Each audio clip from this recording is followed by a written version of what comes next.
I want to thank you all for coming this evening.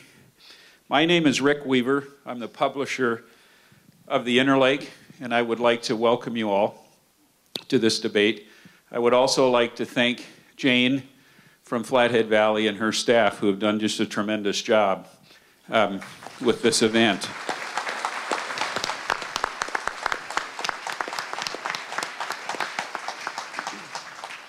A little bit of housekeeping. I would ask for you to hold your applause till the event is over.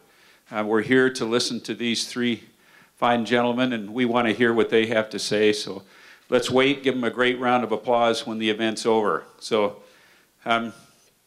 also, the selection of the speakers and also, well, the selection of the people who will be asking the questions, the order, and also the order of the responses.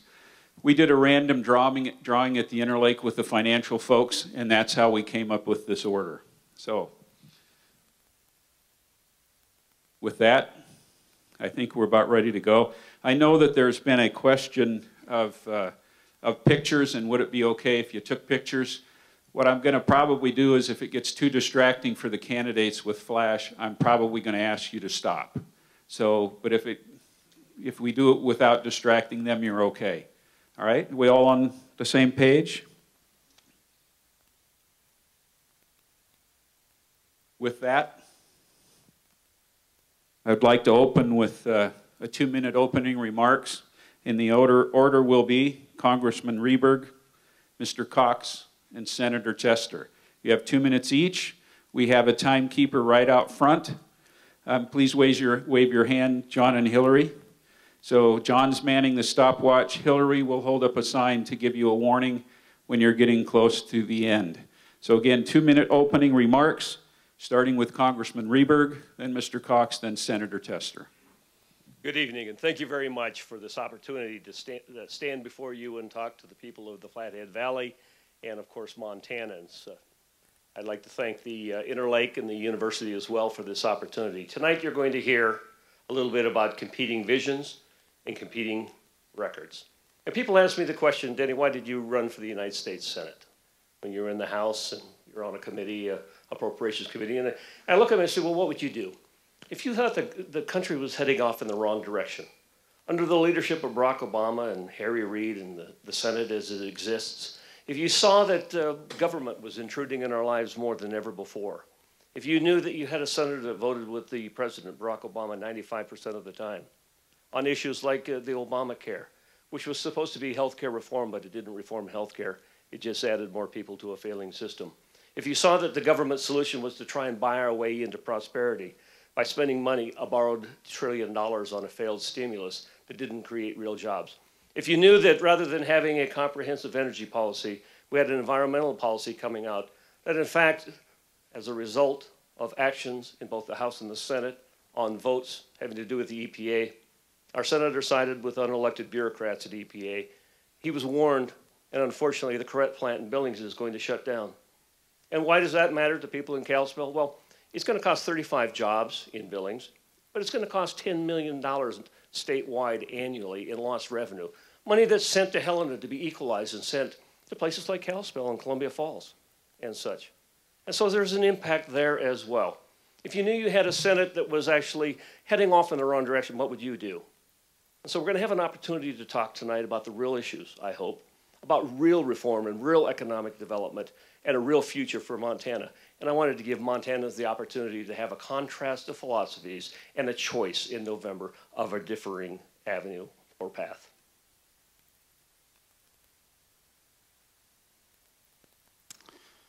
Well, it's an honor to be able to stand here and speak in favor of your God-given, unalienable rights. I want to thank you all for coming out and being involved in your government. I think that's super important. I wanted to start with something from the Declaration of Independence. It says, "We are endowed by our Creator with certain unalienable rights." And it goes on to say, to secure these rights, governments were instituted among men, deriving their powers from the consent of the governed. I really want you to think about that, because that's why we're here today, is the Declaration of Independence. Our founding fathers didn't fight and die in order for our government to take from one person and give to another, to pick one business over another business. There's only one reason why they fought and died for you, and that is to secure your rights. Now, it says that their power comes from the consent of the governed. That means you need to be involved in your government. Are you consenting to this government taking away your rights? Well, I stand before you and I don't consent to what the government is doing. That is why I'm here tonight.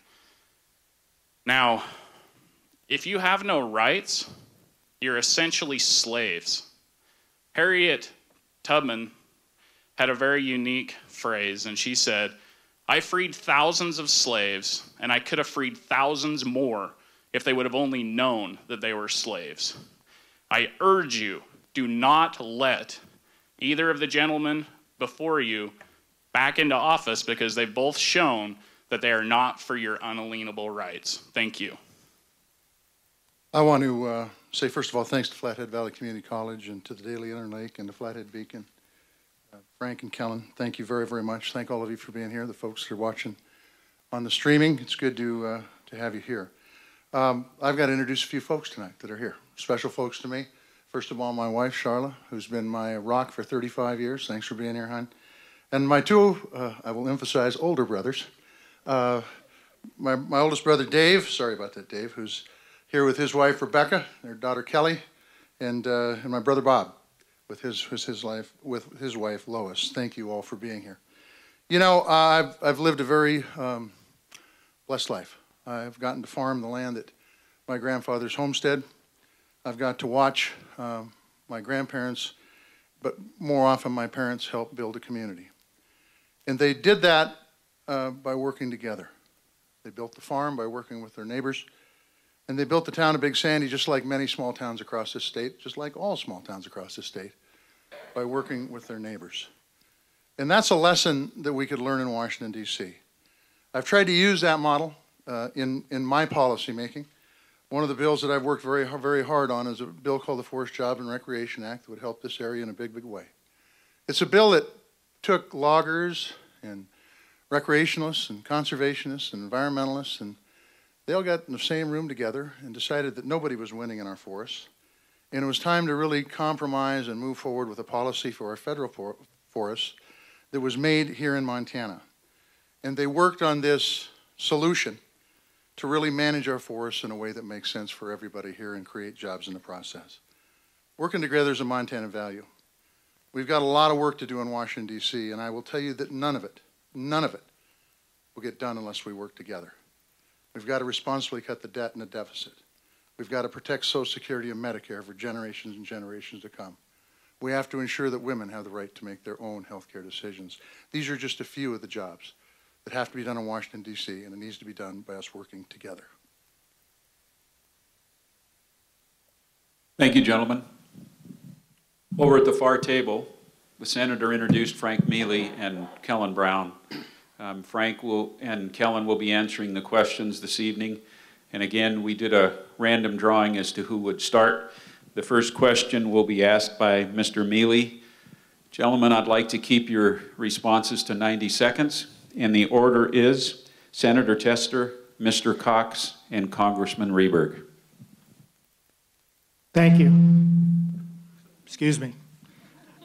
Gentlemen, let's begin with a follow-up to your last debate in Billings. Senator Tester, you claimed at that time that the federal stimulus bill provided $500 million in tax relief for working families and small businesses in Montana. That sounds impressive, but what do we have to show for it? Did the money do any good? And given hindsight, would any of you vote for the $800 billion stimulus bill if you could do it over again? Well, first of all, Frank, thanks for the question. At the time that stimulus bill was passed, as I said in Billings, we were hemorrhaging 800,000 jobs a month and had been for some time. The country was on the verge of a huge depression. Something had to be done. So what did we do? We passed a Recovery Act that Basically, I was wrong with the 500 million. It was actually 575 million went to tax reductions for Montanans. Montana workers got $400 taken out of their checks, put back in their checks, I should say. Retired folks got a check for $250. That all helps. It helps create demand, which helps stimulate the economy. Small businesses got $90 million. And I'm talking, these are just Montana numbers. These aren't national numbers, just Montana numbers. There was a housing bill in that for first-time homeowners that offered them the ability to achieve the American dream and get into a home. A very, very good program that helped really stimulate this area in a big, big way, because we saw the housing market really flatten out in a big way. We're still not where we need to be. But it was a step in the right direction to help move forward. Look, if we're losing 800,000 jobs a month, and we passed this Recovery Act, we saw the job loss be eliminated, flattened out, and we're starting to see job growth now. That was critically important to do at that point in time, to be able to put people back to work.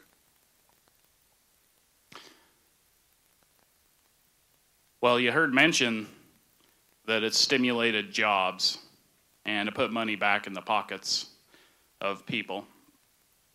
I'm all for you getting as much money, not back from the government, but not taking from you in the first place.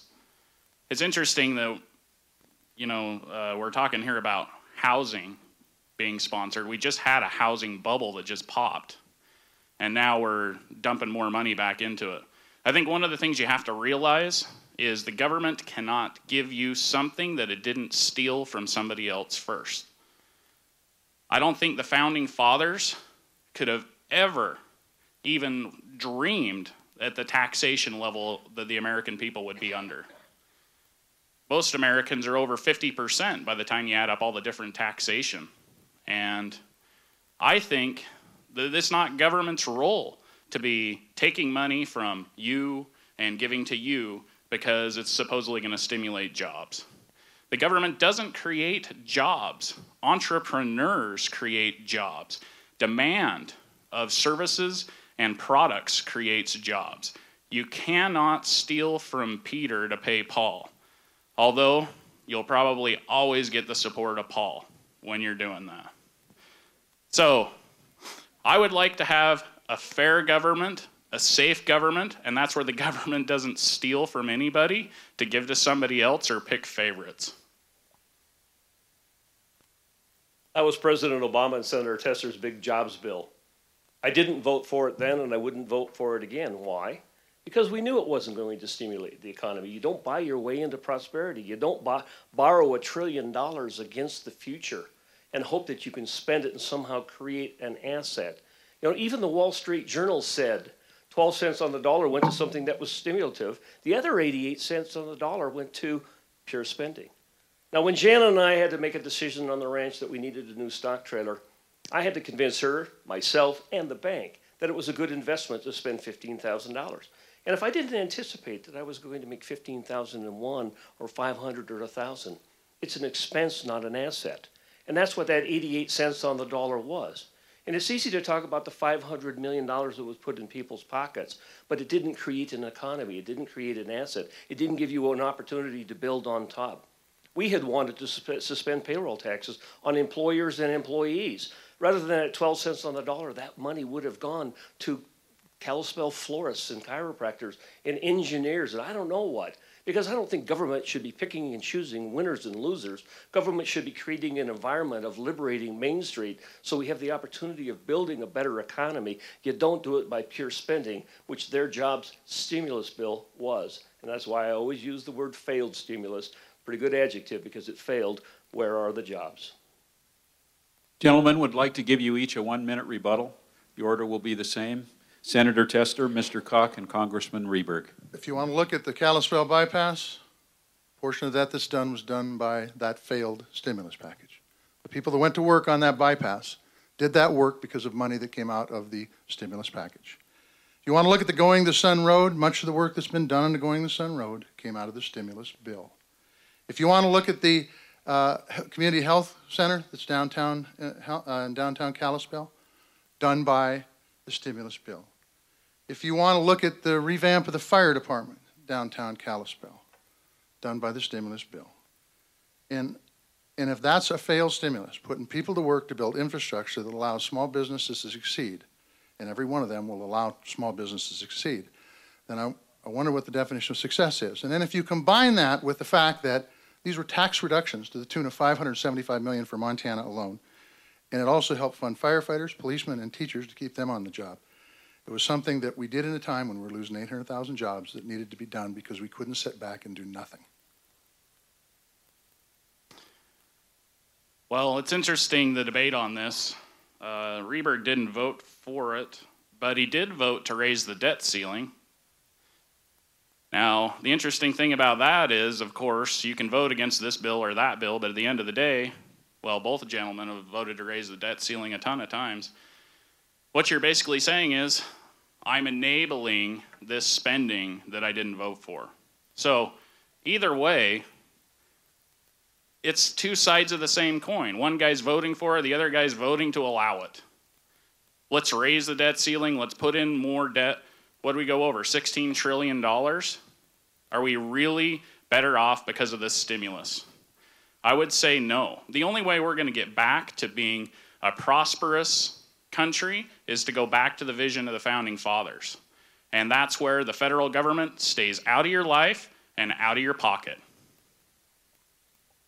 The proof is in the results. Where are the jobs? Borrowing $1 trillion against our future, not being able to pay that back now, and then putting it into spending is okay. We spend government money in this government, but that's an expense, and that's part of the appropriations process. If you're going to stimulate the economy, then it needs to be timely, it needs to be targeted, and it needs to be temporary. You can do that by giving tax certainty. That's why as you drove in, you saw my bus that says, liberate Main Street. There are those that want to occupy Wall Street. There are those that want to tighten up the capital markets. I don't. What I want to do is I want to get government off of the backs of small businesses.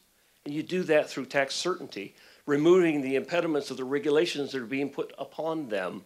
And you certainly don't do it by borrowing $1 trillion against these kids on a failed stimulus, as we saw.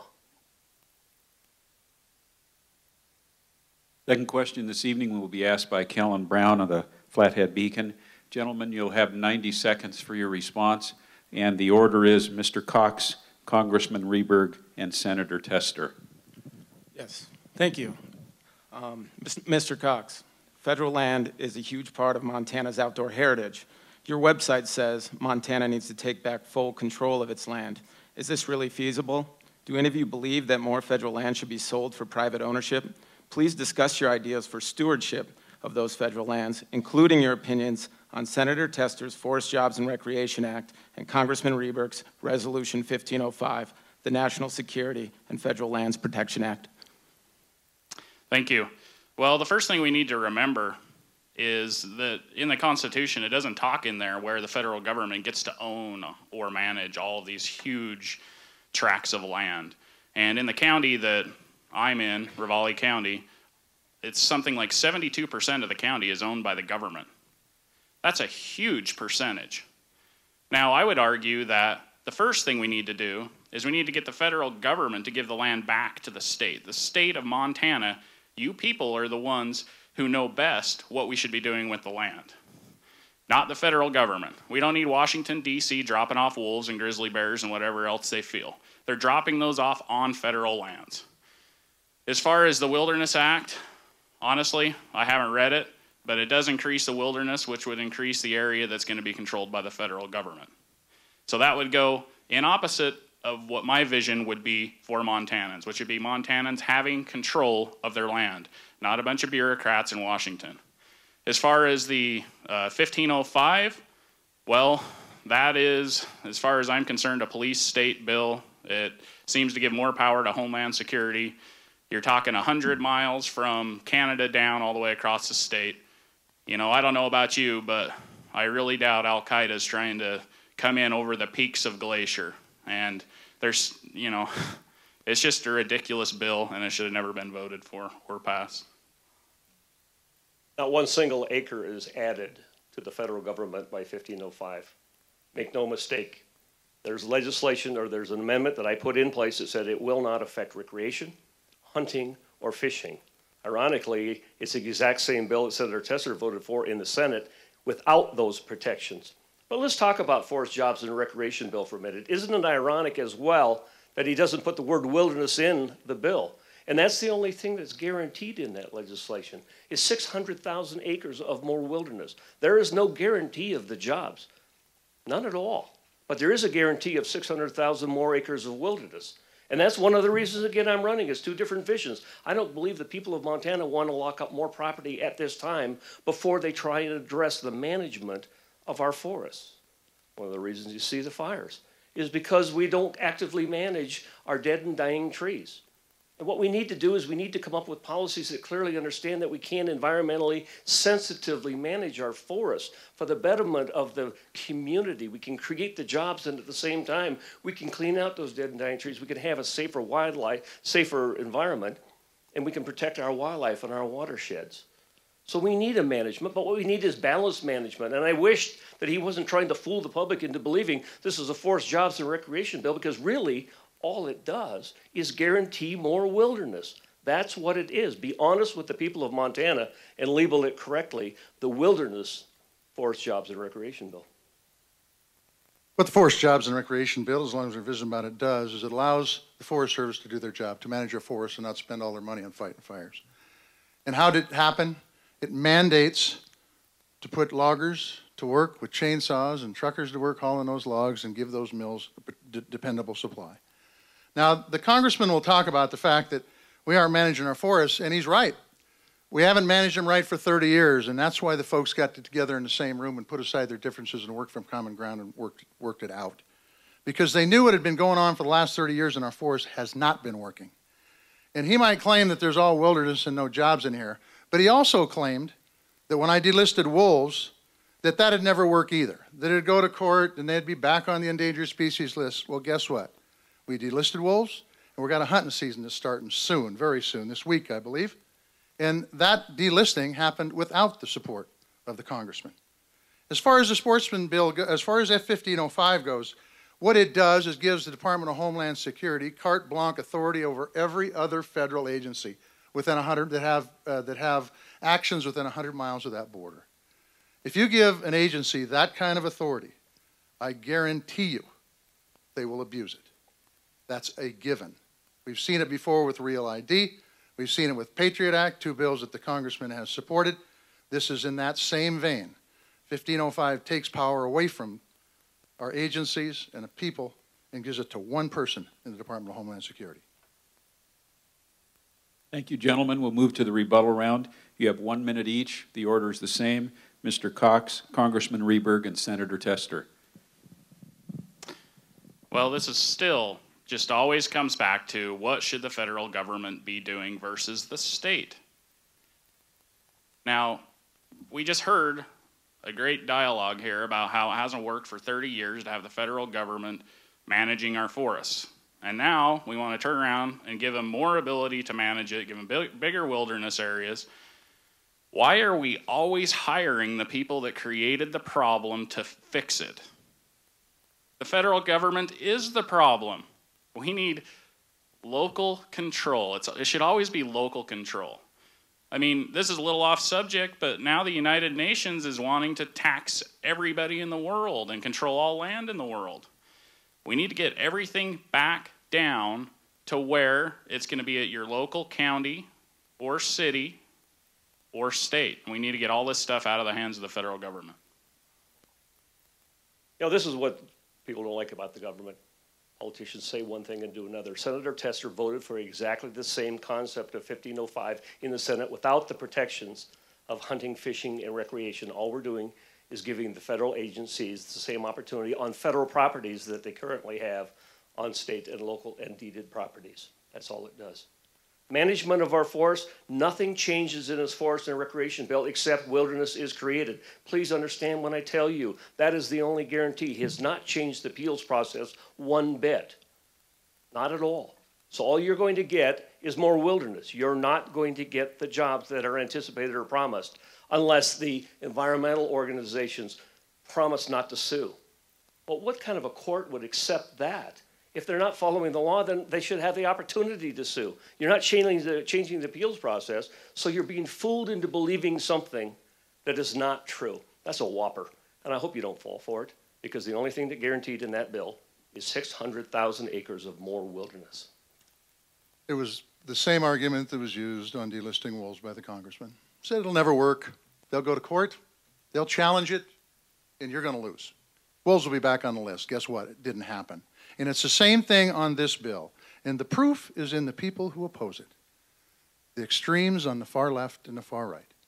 70% of the people in this state understand how important this bill is, and they understand, especially after seeing the red and dead trees and the fires this year, which we could have been harvesting some of those trees if we could have got this bill passed a few years back, could have been prevented, and we could have put people to work right up here in the Flathead with good paying jobs and manage our forests in a way that makes sense for our kids and our grandkids. But oh no, that can't happen, because the extremes on this bill are the ones that are stopping it from passing, and the congressman is part of that extreme agenda.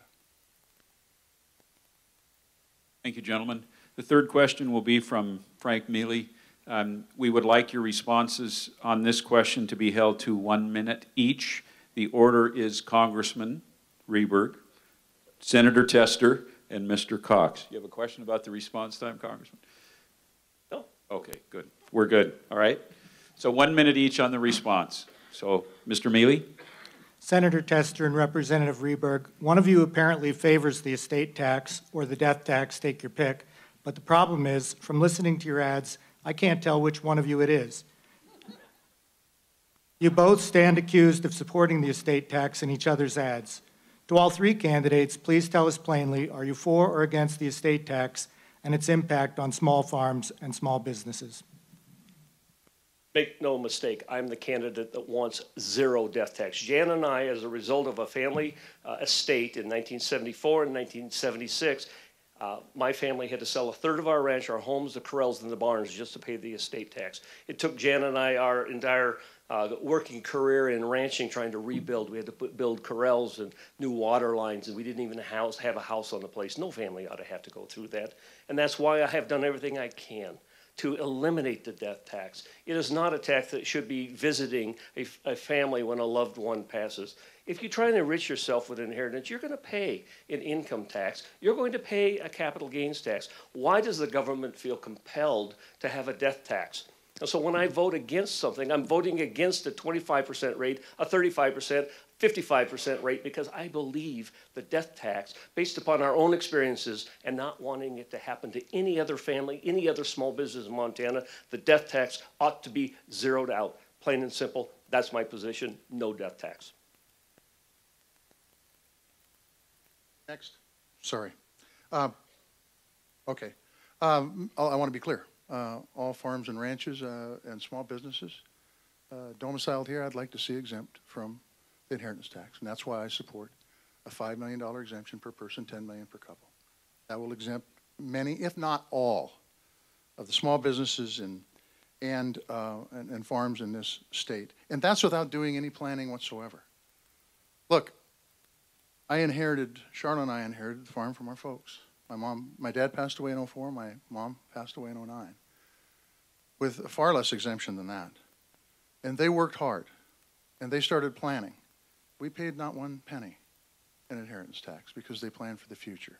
$5 million and $10 million is a reasonable figure that exempts 99.9% of the small businesses and farms and ranches in this state and doesn't offload the additional tax burden onto the middle class. Well, you just asked a libertarian a tax question. There's not going to be anybody who's going to be better on taxes than me. I mean, how isn't the government in our pockets?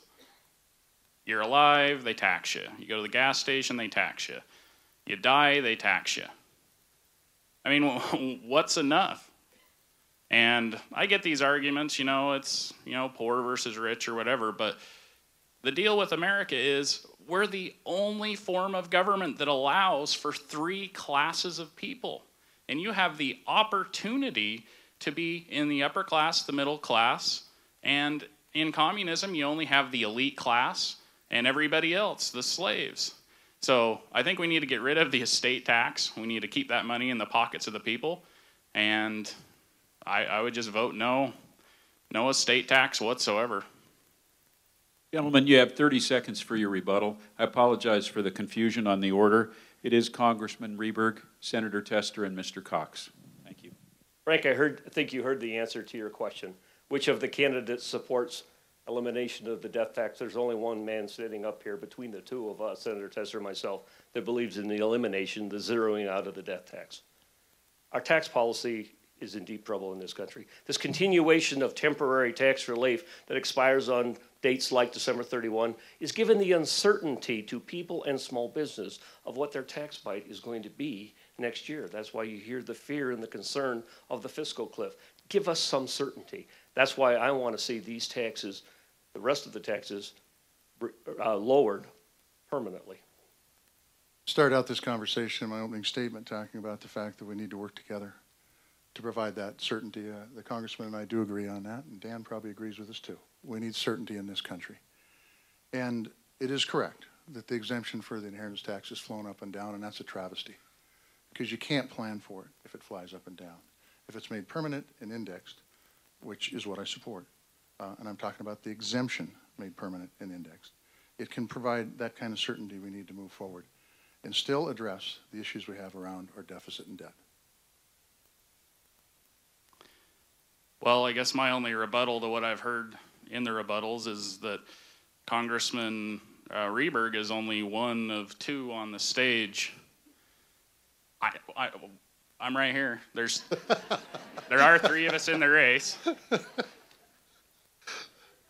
My name's Dan Cox, Libertarian, running for U.S. Senate. I recognize you, but the question was asked of the two of us.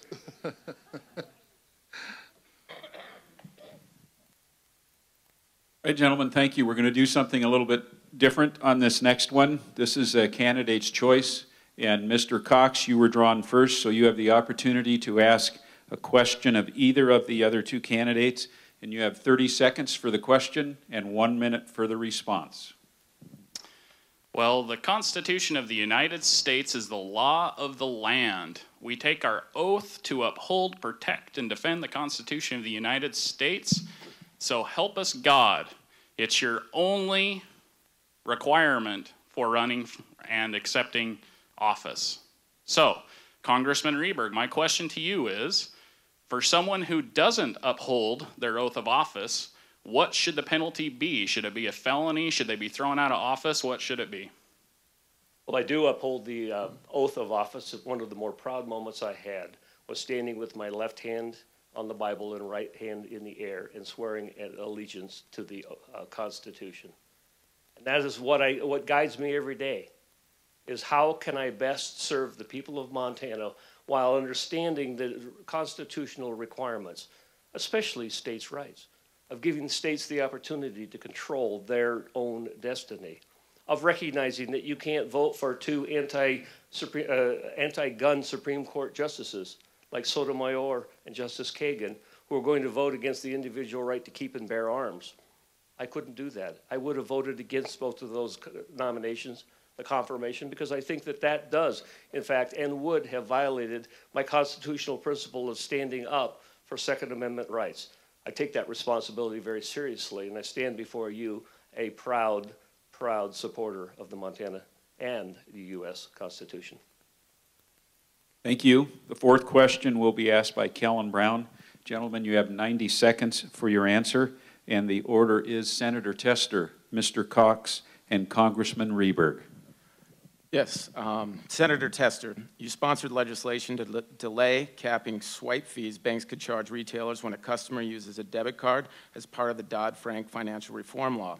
Why did you side with banks in opposing capping swipe fees at the time? And to all the candidates, do you think Dodd-Frank is an effective tool to regulate the financial industry? Well, thanks for the question, Kellen. It dealt with swipe fees on debit cards. I am not in favor of the federal government setting prices. That's what they did. That's what was proposed with this. And if they do set prices, you have to take into account everything that goes into that fee. The government did not take into account fraud. And with debit cards, and that's what this applied to, if you lose your debit card and somebody picks it up and charges a bunch of stuff on it, the bank picks up the tab on that. It's additional cost, and it's a big cost. And so, well, all I ask them to do is, if you're going to fix prices, which is a silly thing to do, then take into account all the costs. We were not successful in getting that done. I think we only got 56 votes, and in the Senate, traditionally, you have to have 60 to get anything done. But the bottom line is that I'm not in favor of the federal government setting prices, and when they do, they have to take into account all the fees and all the costs before they do that. And fraud is a big, big part of that.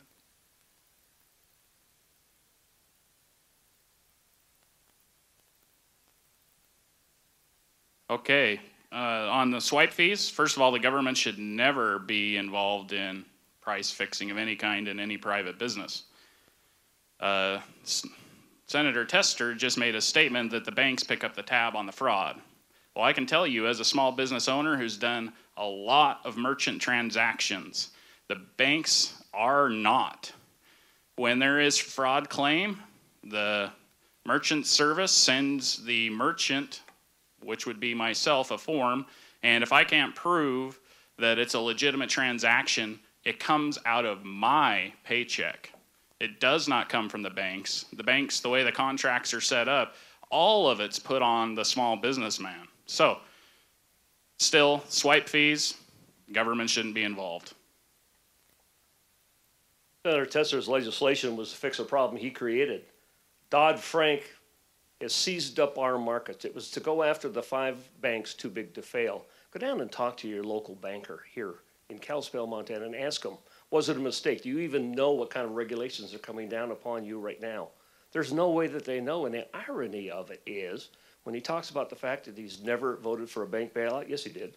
He voted to bail out Fannie Mae and Freddie Mac. He left them out of the reform package, and they're part of the problem. A government entity has helped create the housing bubble that existed. So you've got Fannie Mae and Freddie Mac being left out of it, having created the problem, and Dodd-Frank seizing up your local capital markets.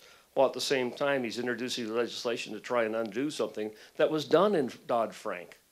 Dodd-Frank was a mistake. And we're going to do everything we possibly can to see that the large banks, first of all, too big to fail, really?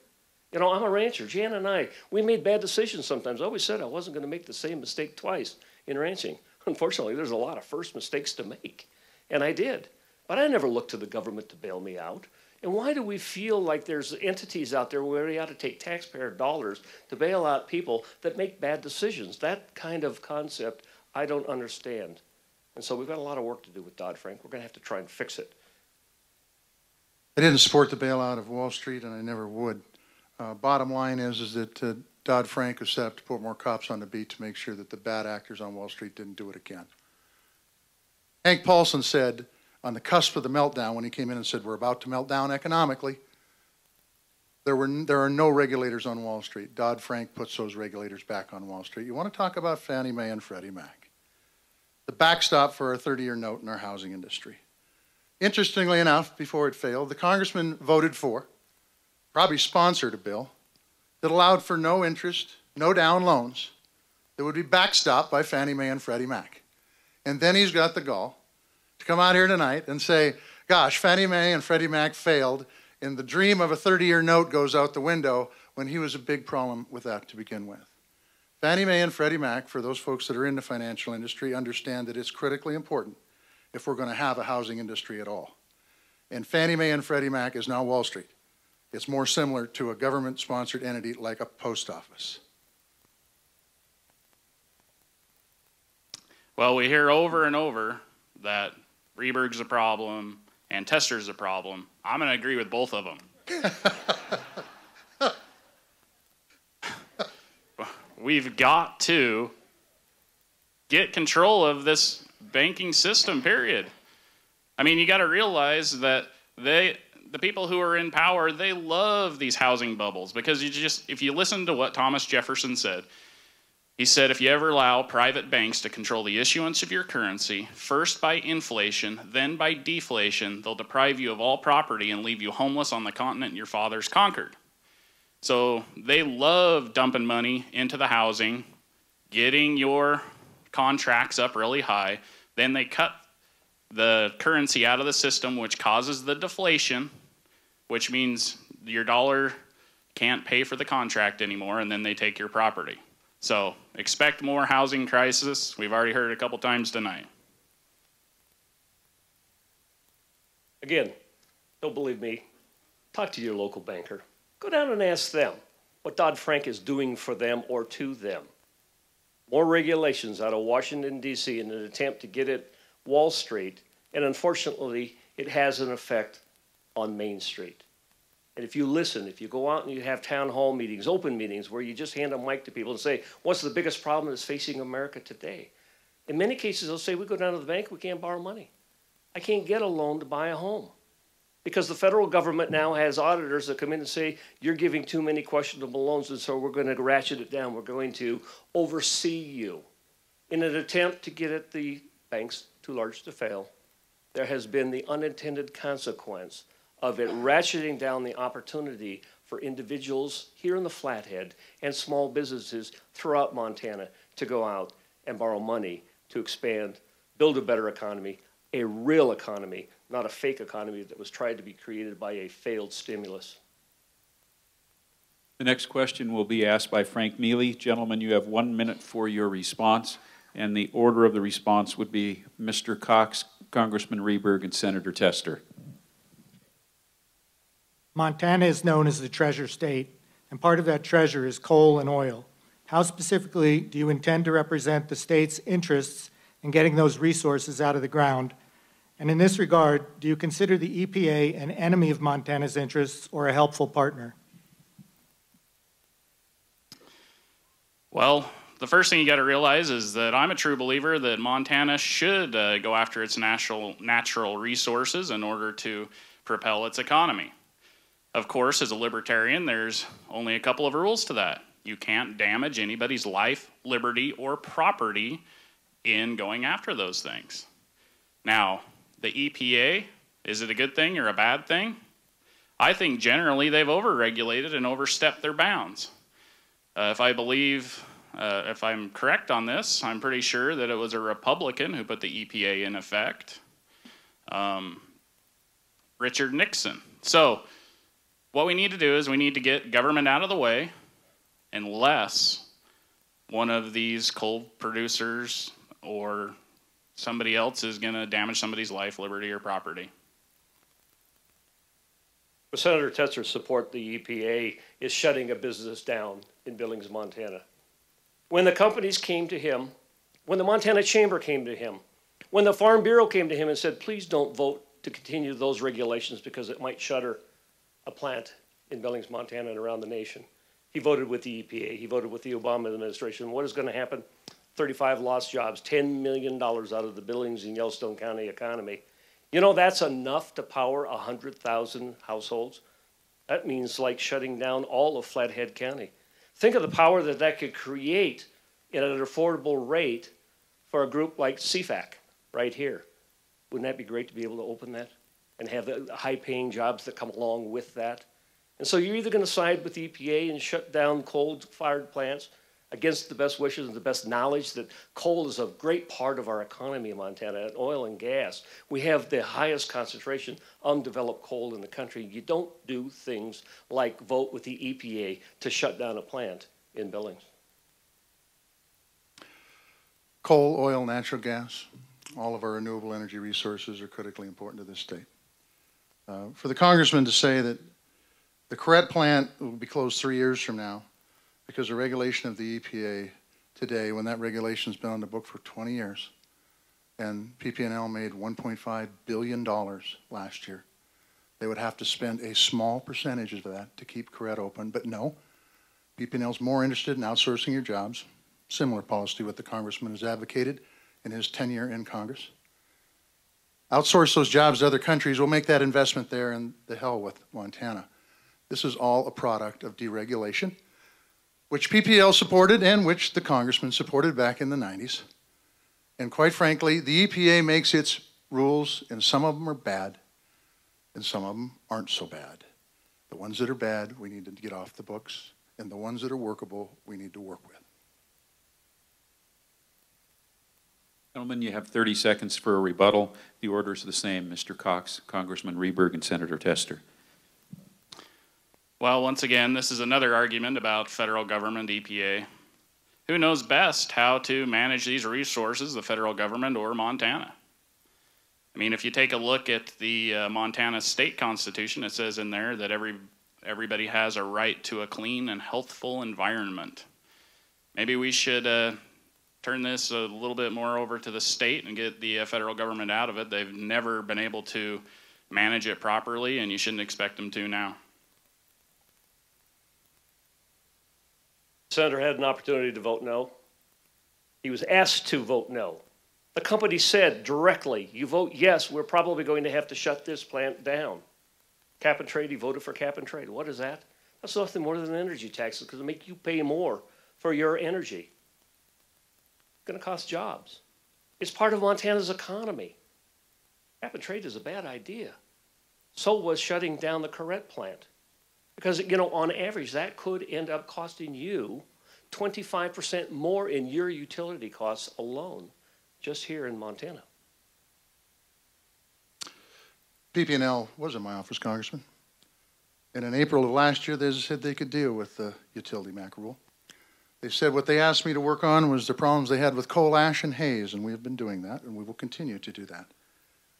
So the bottom line is I did listen to the executives of PP&L, and they said they could work with this regulation that's been on the books for 20 years. And then a few months ago, or a few weeks ago actually, they decided to announce a proposed plant closing 3 years from now. I said before, we're drilling more, we're importing less, we're utilizing our resources more. I think that's a good thing. Thank you. Our next question this evening is from Kellen Brown. Gentlemen, you have 90 seconds for your answer, and the order will be Congressman Reberg, Senator Tester, and Mr. Cox. Yes. Congressman Reberg, as chair of the House Appropriations Subcommittee, you proposed a budget that slashed or eliminated budgets for public broadcasting, family planning clinics, and national service programs such as at one time AmeriCorps. Do you stand by that budget? And to all the candidates, what specific programs would you consider reducing or eliminating to reduce the country's deficit? Keep in mind that we have a debt problem in this country. When Senator Tester first went to office, the debt was $8 trillion. It's now over $16 trillion. We're bringing in $3 trillion a year in income and spending 4.5. We have to get real. We have to get serious. We have to try and balance our budget like families are all over Montana. They're having to tighten their belt. Do I wish we didn't have to make reductions? Of course, who does want to? But you have to learn to live within your means, and what you do is you set priorities. And your priorities have to be based upon the values of the people of Montana and the people that you represent. So as I looked at my budget, it's an $800 billion budget, I had to make decisions and determinations. What's in the best interest? So I identified areas like Head Start, special education, impact aid. I decided I wanted to make those the priorities because those are the things that I think touch the most Montanans. I have the Human Committee, Labor, Health and Human Services, and Education. So I have to look the people in the eye and say, how can I best serve you as your congressman, as the chairman of an appropriations budget that's having to make tough decisions? And so I have to set priorities, and I stand by those priorities. I wanted people to know what I thought was in the best interest of trying to help those that are most in need with the money that we have available, while at the same time trying to turn the economy around, not by raising taxes, but trying to control our spending so we can let our economy catch up to our debt. Well, let's get real. Let's talk about where we were in the year 2000 when the congressman got elected. He was handed a surplus. He had a surplus. We weren't running deficits then. Frittered that away. Had an opportunity to put not one but 2 wars on the credit card, so we did that. Prescription drug program on the credit card. That's the debt. A major, major, major tax cut paid for, yeah, on that credit card. So if you want to talk about a long history of not being fiscally responsible, not being responsible, period, the congressman needs to look in the mirror. As far as the programs that you cut in your your subcommittee, the Title X clinics that thousands, tens of thousands of women depend on for their health care and prevention in health care speaks for itself. They can't get it anywhere else. The AmeriCorps programs that puts our kids and our seniors and everybody in between to work does exactly that, teaches them how to work with their hands and keeps our seniors occupied. But those weren't good programs, because what we're going to do is, instead of keeping those programs, we're going to keep the tax breaks for the wealthiest of the wealthy. And that's how he's been budgeting. This is the most incredible discussion I think I've ever heard. We're talking about nibbling on the edges. I mean, PBS, some of these things. Do you know what we spend the most money on? We spend it on the military, Social Security, Medicare, Medicaid, and a few of the welfare umbrella programs. That makes up almost 75% of all the spending we have. And we're talking about cutting PBS and a couple of these little things. Give me a break. When Ronald Reagan got into office, there was a $900 billion deficit. By the time he left office, he'd increased it $1.7 trillion. Do you know how much money that is in 80s money? Well, since Reagan was in office, granted, we started at $900 billion. We're now at $16 trillion. These guys aren't talking about reducing anything. They're only talking about nibbling at some of the proposed increases in government spending. If you want to get real about getting back to a government that sits inside your Constitution that'll fit in there, which is what we need, you need to vote libertarian. Because I can tell you this right now, about $1.1 trillion is going to be collected this year in income tax, and we're going to be another $1.7 trillion in debt. So if these guys had their way, we'd have to increase your income tax by about 140% just to balance the budget. And we're talking about cutting PBS. Let's get real, people. Gentlemen, you have 1 minute for a rebuttal. The order's the same. Congressman Rehberg, Senator Tester, and Mr. Cox. There are those in Congress that can never spend enough. They always talk about spending what we did last year plus inflation. Again, we're bringing in $3 trillion, and we're spending 4.5. We're not close. This isn't cutting out a cup of coffee or not going to a movie. We've got serious fiscal problems in this country. And the Republican leadership came to me and said, would you chair the toughest budget of all, now that we've got the majority? Would you take on the human interest budget? Would you try and right-size, downsize, find efficiency?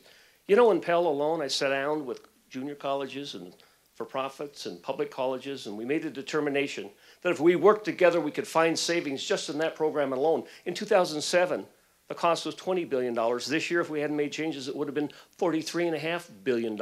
We were able to save $22 billion over the next 10 years, just in that one program alone, of sitting down with the various entities like the junior colleges and saying, what can we do? How can we right-size, economize, and make sure that Pell is there for the next generation of students as it was for this generation? Talk about Pell because it's important. We happen to be here in Flathead Valley Community College, where we're creating our next generation of entrepreneurs and well-trained workforce. Pell is very, very important for our kids. Very important for their opportunity to go to institutions of higher learning, because it costs a lot. Those grants don't have to be paid back. Congressman called Pell Grants the 21st century welfare. Look, this is our economy for the future. These are the folks who are going to be running this show in short order, and will be doing a better job than us. And so we need to get them a good education. The debt and the deficit is a huge issue. It is the major issue that we have to work on, both during the lame duck, and hopefully we'll get it a pattern down in the first quarter of 2013. It's going to require people working together, Democrats, Republicans, Libertarians, folks from the House, the Senate, the executive branch, putting aside our politics and really working to put this country on sound financial footing. It is the biggest issue facing us. And it is also the biggest issue that can be played politics with. And it's also the issue that neither Democrats nor Republicans or independents or libertarians alone are going to fix. It's going to take everybody working together, just like we built Montana. Well, the only thing that can fix any of this is going back to the Constitution. Now, I'm going to talk really fast because I only have 30 seconds. Everybody wants to talk about the debt. Nobody wants to talk about the fact that we just did a partial audit of the Federal Reserve Bank and found out that they printed $16.1 trillion and gave it away at nearly free interest rates to bankers and different tyrants in different countries all over the world. Now, we've got a $16 trillion debt. We just found out that they printed $16 trillion and gave it away, which is destroying the value of your dollar. That is a hidden tax that you can't see. That's how they're destroying the economy, is through the printing of money. Now they just came out and said that we're going to do QE3, quantitative easing number 3, and they said it would be open-ended. And what they said is they will print up to $40 billion per month. So there's a lot more that we need to argue about than just some of this deficit spending. We need to get back to constitutional money and quit printing our way into bankruptcy. We are going to move into another candidate question round. And Congressman Rehberg, it's your choice to ask the question. And you have 30 seconds for that question. And whoever you ask the question will have 1 minute for the response. Senator Tester, you voted with Barack Obama 95% of the time. You voted for a failed stimulus, a health care reform that did not reform health care. You voted against the coal industry for the EPA regulations that are going to shutter the Corette plant, and you voted for cap and trade. Would you vote, or do you believe, or do you think that Barack Obama, as your nominee for president, deserves re-election? Well, first of all, I'm going to have a news break here. Your 95% figure is crazy. Sorry, hon, but I've been married to you for 35 years. I don't agree with you 95% of the time. I mean, I've got to tell you, it's inaccurate and it is misleading, and you know it, and it's the same thing with the list that you came down. Now, the fact is that I never voted for cap and trade. I, along with almost 3/4 of the Senate, voted to take up an energy policy for this country that we still don't have. It's critically important that we get an energy policy for this country, because ye who has affordable energy as we move into the 21st century is going to have an incredible opportunity to help spread democracy throughout the world and continue to be a leader in the world. You went down a laundry list of stuff. I don't watch much TV. When I see them on there all the time, and they're bogus, every one of them. You know, it is amazing to me. It's amazing to me. I said early on, if they define me as something I'm not, if they define me as something not that farmer from Big Sandy who comes back home every weekend and covers the state and listens to Montanans, then they got a chance to beat me. They keep picking stuff out of the bag and throwing it against the wall, hoping something will stick. The next question will be from Frank Mealy. Gentlemen, you have 1 minute for your response, and the order is Senator Tester, Mr. Cox, and Congressman Rehberg. Gentlemen, the Supreme Court has ruled that corporations and other groups have a right to a political voice. That has resulted in a cacophony of screaming distortions and distractions in TV and radio advertising across this country, and even in Montana. How do you propose to balance the First Amendment with common decency so that future political campaigns do not have to be waged at the same low level as this one? Well, thanks, Frank, and thanks for the question. And what we've seen this election cycle is the first election cycle where the Citizens United decision that the Supreme Court made 2.5 years ago is in full swing. We've seen tens of millions of dollars in secret money come into this state to try to define me as something I'm not. And quite frankly, the issue becomes about transparency. We could talk about the decision and say we could have a constitutional amendment to try to fix it. That's just about impossible to do, although it is an opportunity to try to fix it. What really needs to be done, and what can be done, I should say, is transparency. The folks who are donating all this money need to tell us who they are. We need to find out if they might not even be domiciled in this country, which is totally illegal. Let's find out who they are. Let's make them do the same thing that anybody in this room would do if they donated to any of our campaigns. Let's make them put their name down and own up to it. Transparency is a good thing. It's something that I've tried to do my time in Washington, because Montana is a very transparent government. Once again, Washington, D.C. could learn a lot from Montana. Transparency is one of those things. Well, I fully agree with transparency on giving money to different candidates. And speaking as somebody who's received millions from corporations, I may have a little bit different opinion than these two gentlemen. I actually have been a corporation owner. A lot of people may not know what that means, but sometimes there's only 1 or 2 people that own it. So, for example, let's say the government comes and tries to regulate my corporation.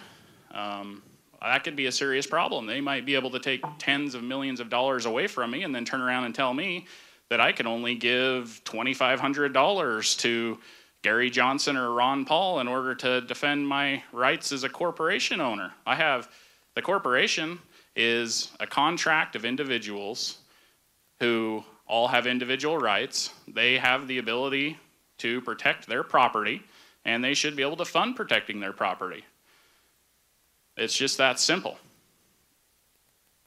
Thank you, Frank. I'm glad we always get to talk about the Constitution and the fundamental freedom of free speech, because what is more important, frankly, than political free speech? Now, the Citizen United decision was one that was based upon the Constitution. That's what the Supreme Court ruled.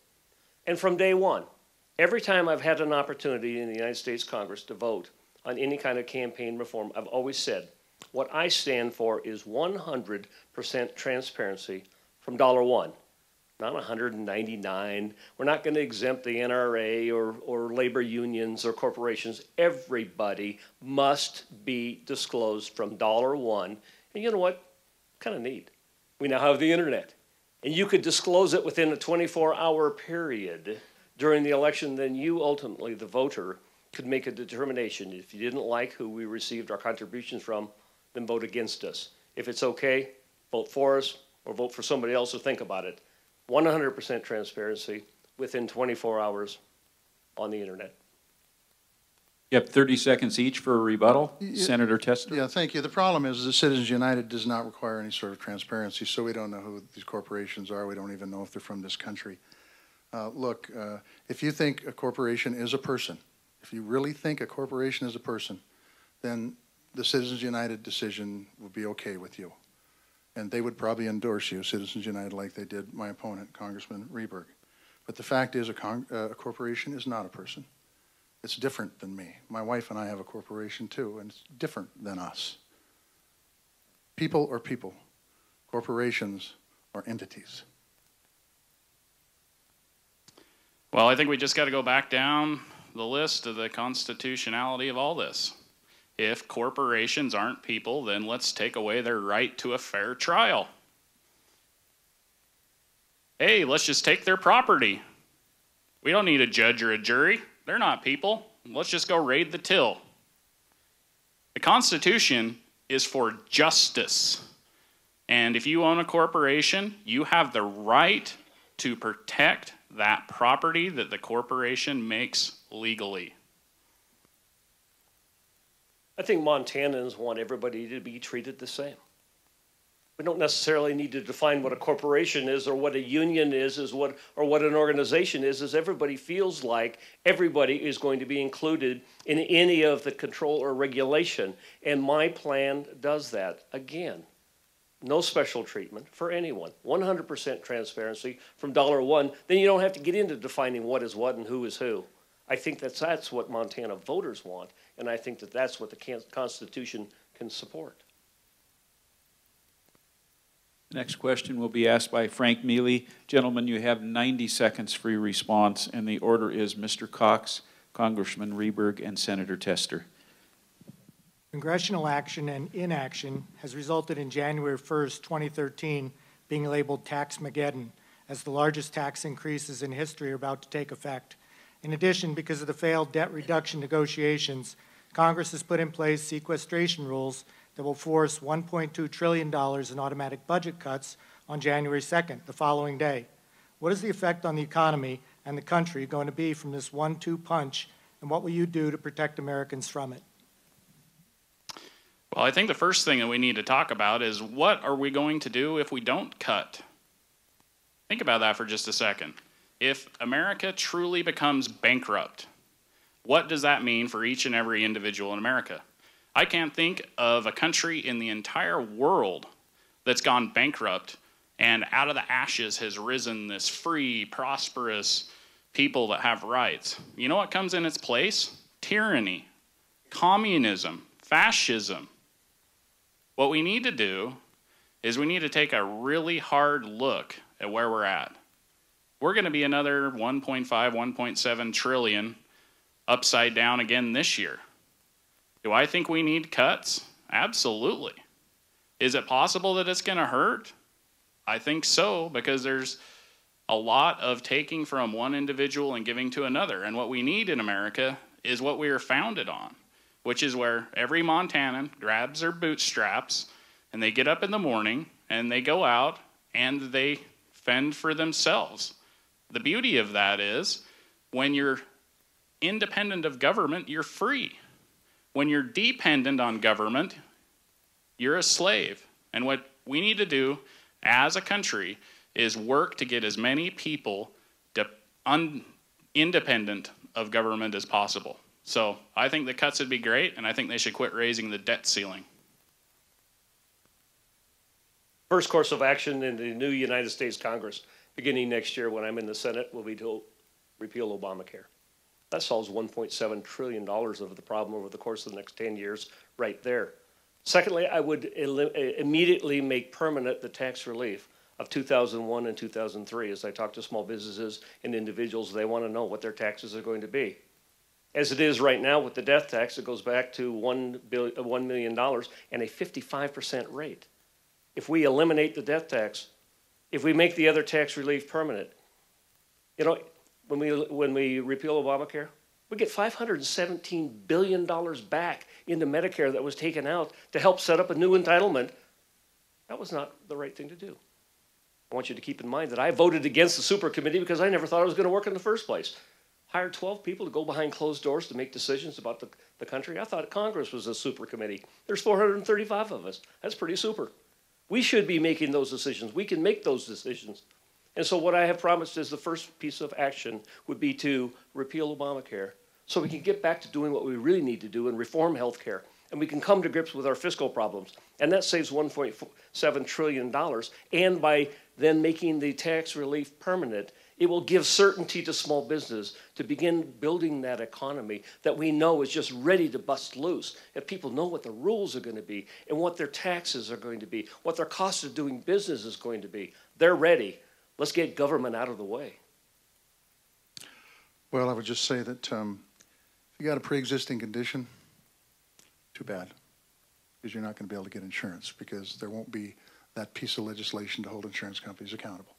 If you get sick, get booted off your insurance policy, too bad, because there's not going to be anything there to be able to hold those insurance companies accountable. The list goes on and on. If you've got a kid 26 years of age, if you're concerned about prescription drug costs, the list goes on.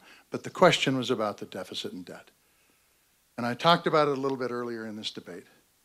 The sequestration, the fiscal cliff that we're going to be up against as of January 1 of 2013 is real, and it's important that we work together to fix it. The Budget Control Act, that if we wouldn't have passed would have put the country into default, required the super committee to meet and come up with a proposal. They never came up with it. So now what does it require? It requires that big super committee called the House and the Senate, made up of Democrats and Republicans and independents and libertarians, to all work together and come up with a proposal, a major proposal that reduces our debt and our deficit in a big, big way. There's a lot of templates out there. There's a lot of folks that have done work, including the super committee, that we can go back to and work and get it done. But the bottom line is, if we don't work together, we're not going to get the job done.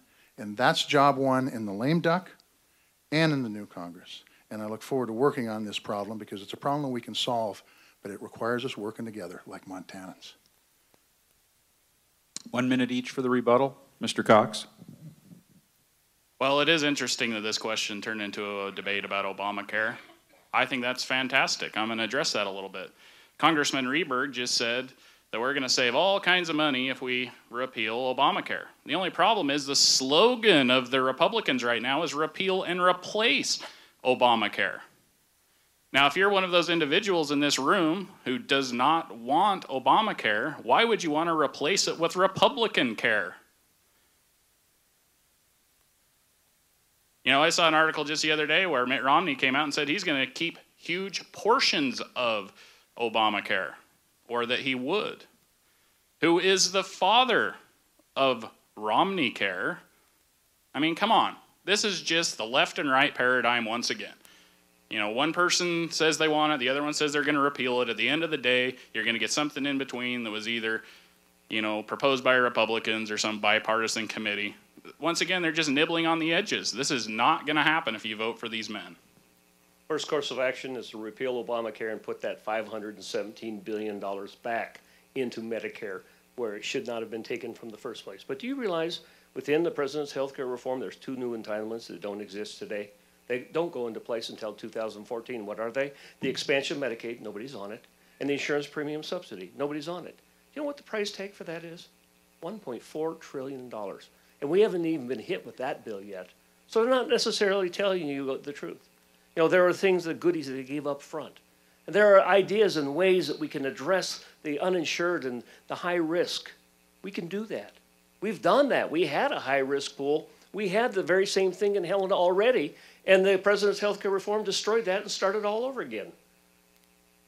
So let's repeal Obamacare. Let's save that money, and let's put our tax relief permanently in place so we can rebuild our economy, revitalize the small businesses that are ready to build right here in the Flathead Valley. Well, to listen to the congressman talk, you would think that the old system was just grand. The old system was not just grand. Many, many folks, small businesses, farms that have been in their family for generations, if they were unlucky enough to be in the wrong gene pool, they'd end up losing not what they've earned in a lifetime, but also what their parents and grandparents and previous generations had earned in a lifetime. Bottom line is that there are steps in the health care bill that are going to help small business, and they're going to help working families. And as it gets implemented, you're going to see more competition in the marketplace. We've already seen costs for health care. They're still increasing, but at the lowest level in several decades. But it's got to work, and we've got to continue to monitor it in Congress to make sure it continues to work. Same like we did with the 1099, those issues are going to continue to come up. The last thing I would say is this. The budget has got to be job one when we go back to Washington, D.C. And I'm talking about the deficit and the debt as it applies to the budget. It is critically important that we work together and get that fixed. If we don't, just take a look at Greece. They're the canary in the mine shaft. We've got to fix it, and it's going to take cuts. And there's templates out there to do it. Next question will be from Kellen Brown. 90 seconds for your response, please, gentlemen. And the order is Congressman Rehberg, Senator Tester, and Mr. Cox. Amid one of the worst droughts in a generation, the U.S. House failed to pass a farm bill this year. Congressman Rehberg, you criticized those in your own party for not bringing it to a vote.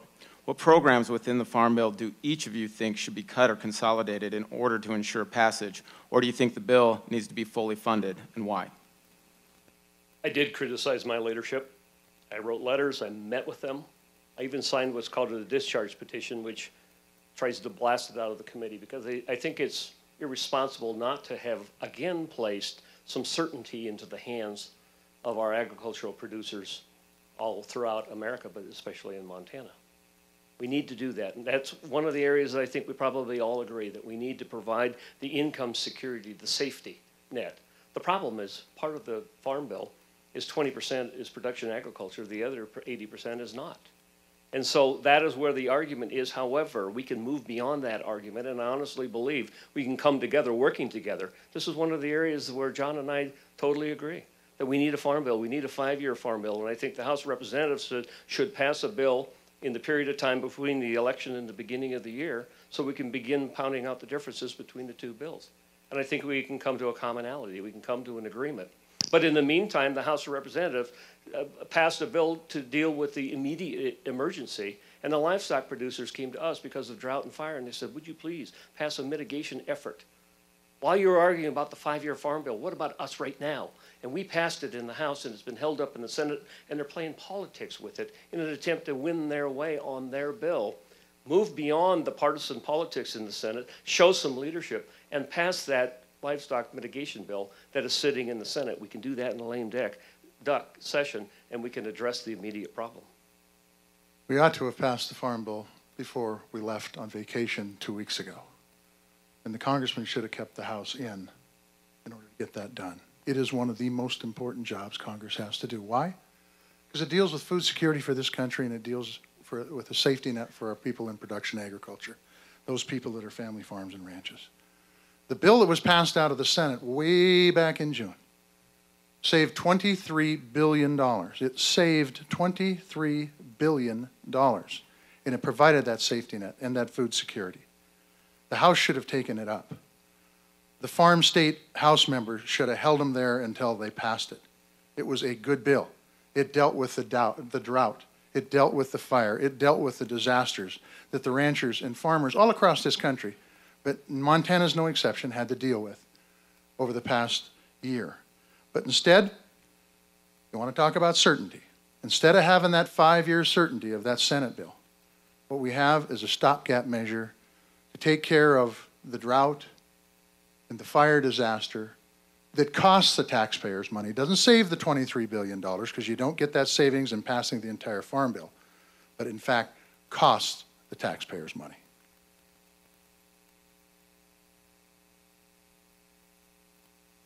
Well, once again, we're just talking about the different forms of government.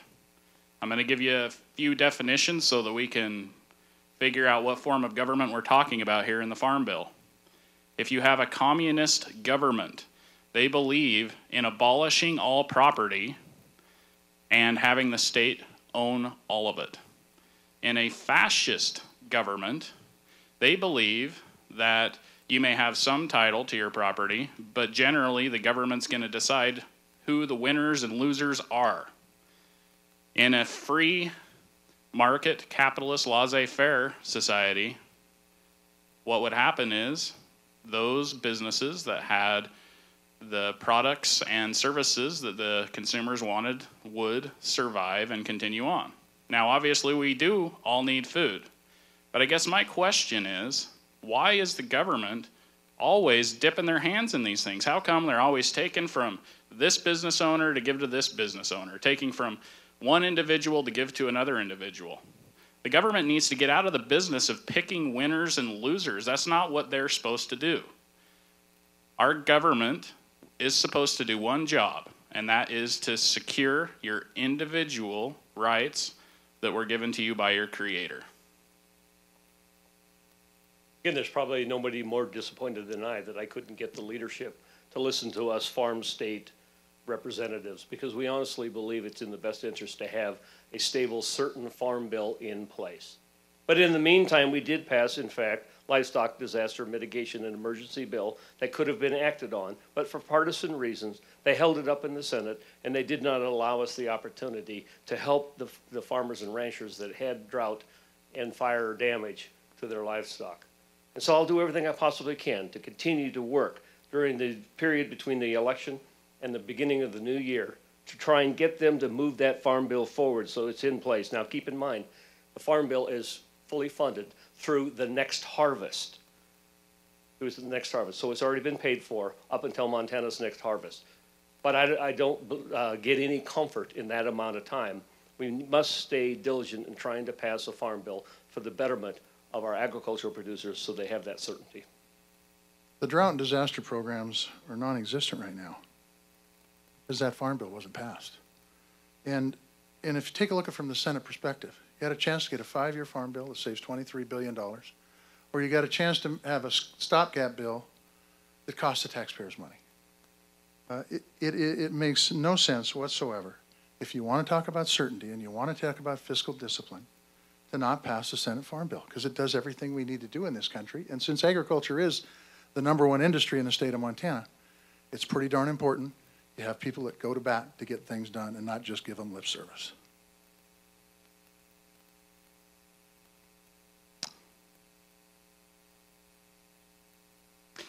Well, one thing that we keep hearing is the government's going to create certainty.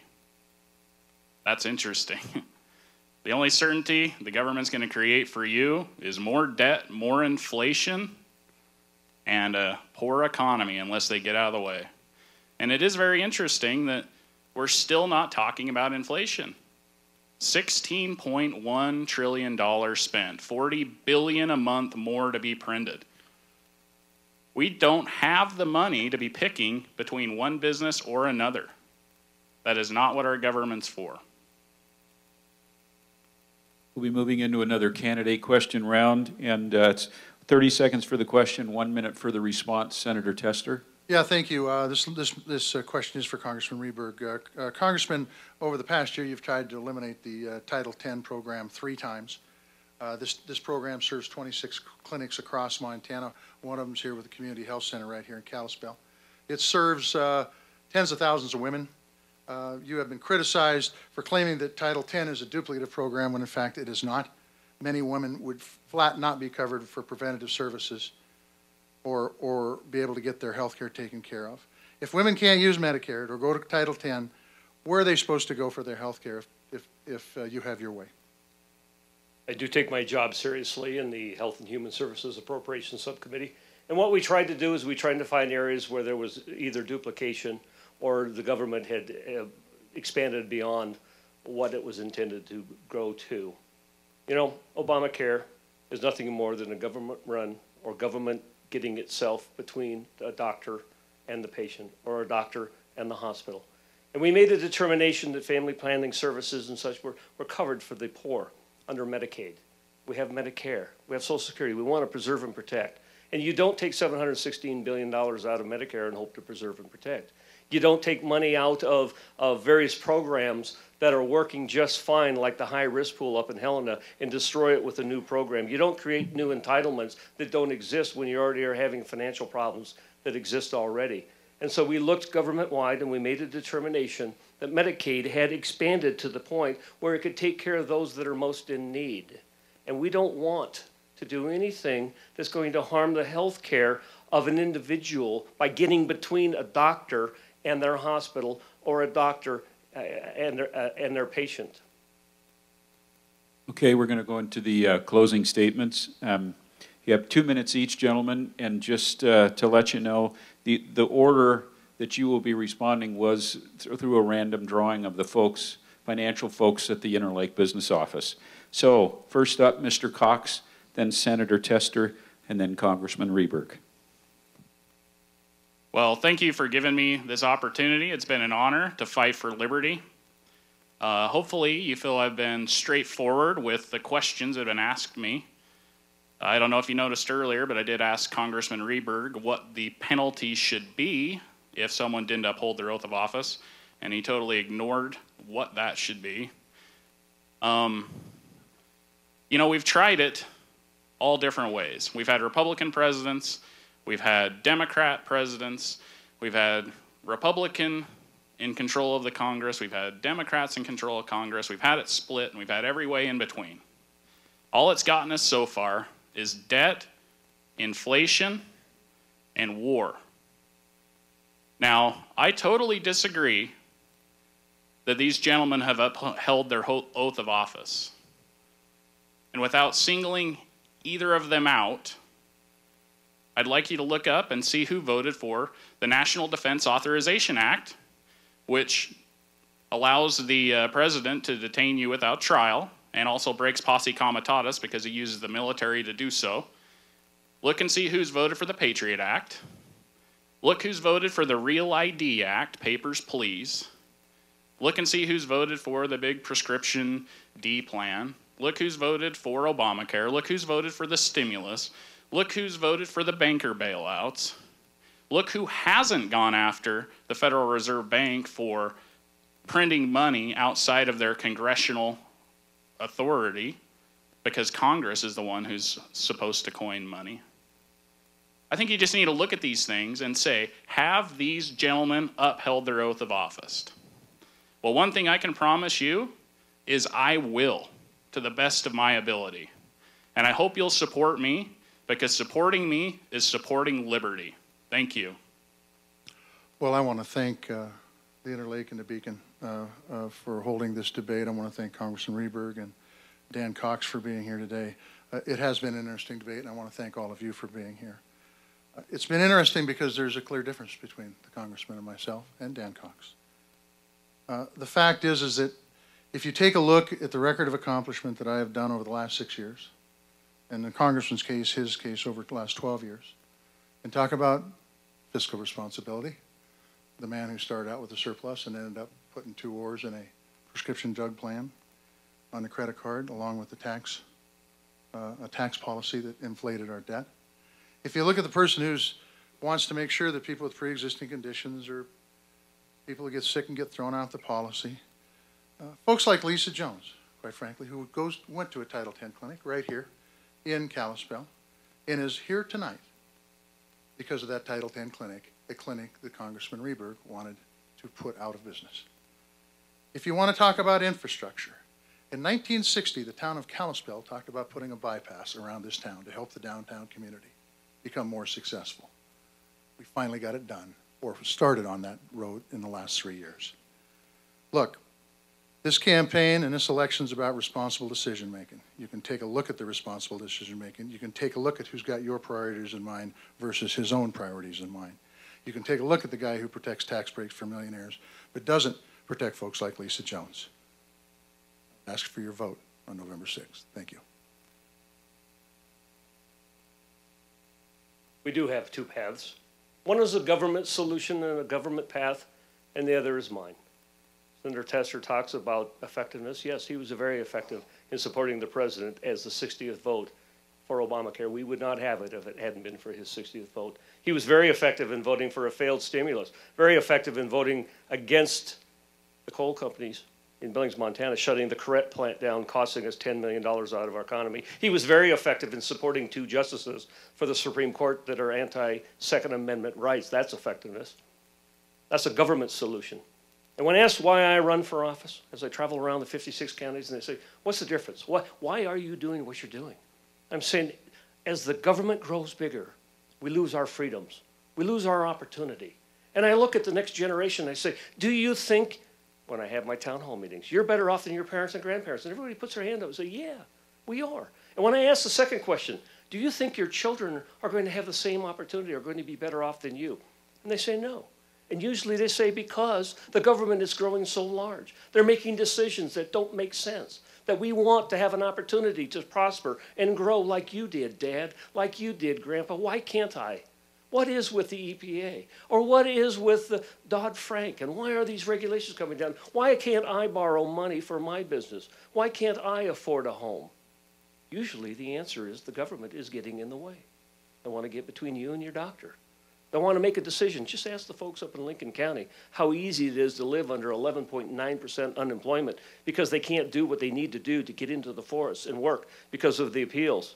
They can't get into the mines and they can't expand and grow because of regulations that are keeping them, a permitting process that is not allowing them that opportunity. Flathead Valley is the greatest opportunity because you've got an opportunity for manufacturing and clean industry and you've got natural resources. I want to be a part of that. And I'm asking you, don't go down the old path. If you like the path we're on, the path that we've been under the last 6 years of growing government, then John Tester's your guy. But if you think and believe in freedom and prosperity, then I'm asking for your vote for the United States Senate.